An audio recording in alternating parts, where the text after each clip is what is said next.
Hi, నేను మీ లక్ష్మి. మనం ఈరోజు సండే ఎపిసోడ్ గురించి 12th వీక్ నామినేషన్ ప్రాసెస్ గురించి నిఖిల్ వర్సెస్ కావ్య గురించి చెప్పుకుందాం. ప్లీజ్ సబ్స్క్రైబ్ చేసుకోండి, వీడియో లైక్ చేయండి. ఓకే, ఫస్ట్ యాష్మి గురించి ఫ్రెండ్స్ శ్రీసత్య, సంయుక్త వచ్చారు. యాష్మి బాగా ఆడుతుంది, ఇంకా బాగా ఆడమని చెప్పారు. యాష్మి ఈవినింగ్ 6 అయ్యాక ఏం చేస్తుందో చెప్పారు. ఒక పెగ్ వేస్తుందని చెప్పారు. యాష్మిని సేవ్ చేశారు. టాప్లో గౌతమ్, నిఖిల్, నబీల్, అవినాష్, ప్రేరణ పెట్టారు. ఇక నెక్స్ట్ టేస్టీ తేజ కోసం ఫాదర్, సన్నీ వచ్చారు. ఏడ్చి అమ్మను హౌస్లోకి తెచ్చావు, ఇక కప్ కొట్టాలని వాళ్ళ ఫాదర్ చెప్పారు. ఇక సన్నీ అందరినీ అప్రిషియేట్ చేశాడు. ఇక తేజ అయితే సేవ్ కాలేదు. నెక్స్ట్ అవినాష్ కోసం కోన వెంకట్ బ్రదర్ వచ్చారు. కోన వెంకట్ అవినాష్ ఫేవరెట్ అట. అవినాష్ని బాగా అప్రిషియేట్ చేశారు. అవినాష్తో పిక్చర్ కూడా తీస్తున్నారట. ఇక హౌస్లో ఒక్కొక్కరికి ఒక్కొక్క టైటిల్తో తన పిక్చర్స్ నేమ్స్ అయితే ఇచ్చారు కోన వెంకట్ గారు. ఇక అవినాష్ బ్రదర్ అయితే కప్తోనే రావాలన్నాడు. లాస్ట్లో నిఖిల్ కోసం నిఖిల్ ఫాదర్ అమర్దీప్ వచ్చారు.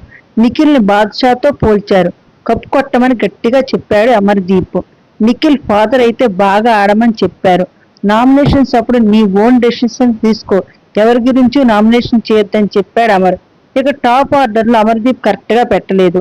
ఫస్ట్ విష్ణుప్రియని పెట్టాడు, లాస్ట్లో గౌతమ్ని పెట్టాడు.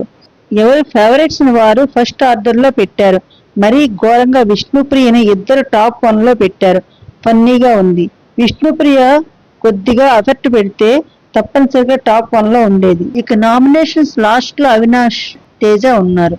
తేజ సేవ్ అయ్యాడు, అవినాష్ ఎలిమినేట్ అయ్యాడు. ఇక నబీల్ ఎవిక్షన్ షీల్డ్తో అవినాష్ను సేవ్ చేశాడు. ఇక ఈ వారం నో ఎలిమినేషన్ అన్నమాట. కంటెస్టెంట్స్ అందరూ చాలా హ్యాపీ ఫీల్ అయ్యారు. అందుకే నామినేషన్స్లోకి రావాలి అనేది ఇదే మాట నాగ్ సార్ కూడా అన్నారు. ఫ్రైడే నిఖిల్ తన లవ్ గురించి చెప్తూ మాది 6 సంవత్సరాల పరిచయం, నేను ఎప్పటికీ ఆమెను మర్చిపోను. నా వైఫ్ అంటే కావ్యానే. నేను తప్పు చేశాను, ఫ్యామిలీ గొడవల్లో మిస్ చేసుకున్నాను. కావ్యతో గడిపిన క్షణాల్లోనే నిఖిల్ అసలైన నిఖిల్ అని చాలా బాధపడి ఏడ్చాడు. హౌస్ నుండి బయటకు వెళ్ళాక కావ్యను బ్రతిమలాడి అవసరమైతే కొట్టించుకునైనా మళ్ళీ కలుస్తానని చాలా ఎమోషనల్ అయ్యాడు. దీనికి చాలా మంది ఫీల్ కాని వారు కూడా ఈ విషయంలో చాలా బాధపడ్డారు. వాళ్ళిద్దరూ కలవాలని మనస్ఫూర్తిగా కోరుకున్నారు. ఇంత ప్రేమ ఉంటే ఎందుకు మరి సోనియాతో అంత క్లోజ్గా ఉన్నాడు?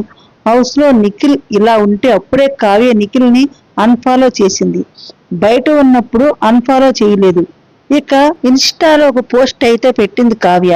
మాస్క్ వేసుకున్న వాళ్ళు మాటలు నమ్మకండి, మాస్క్ తీసే రోజు వస్తుంది, అప్పుడే వాళ్ళ నిజస్వరూపం తెలుస్తుందని పోస్ట్ పెట్టింది.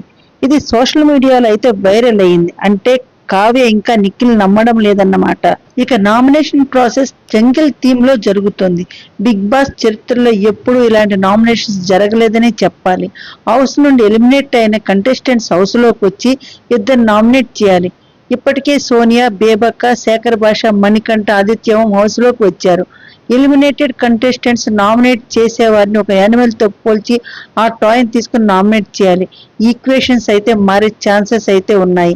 ఇక ఇప్పటి వరకు ఫస్ట్ సోనియా నిఖిల్ నామినేట్ చేసినట్లు తెలుస్తోంది. సెకండ్ ప్రేరణ నామినేట్ చేసింది. కారణం చెప్పి బాటిల్తో తల మీద ఒక దెబ్బ వేసి నామినేట్ చేసింది. అయితే నిఖిల్కి, యాష్మికి, సోనియాకి మంచి వారైతే జరిగినట్లు తెలుస్తోంది. ఎలిమినేటెడ్ కంటెస్టెంట్స్ హౌస్ లోకి రాగానే లోపల ఉన్న హౌస్ మేట్స్ నోరు వెళ్ళబెట్టారు. ఇది బిగ్ బాస్ చరిత్రలోనే భిన్నమైన నామినేషన్స్ గా చెప్పవచ్చు. చాలా వెరైటీగా ఉన్నాయి. ఇక చూద్దాం ఎవరిని నామినేట్ చేశారో నెక్స్ట్ వీడియోలో చెప్తాను. Thanks for watching.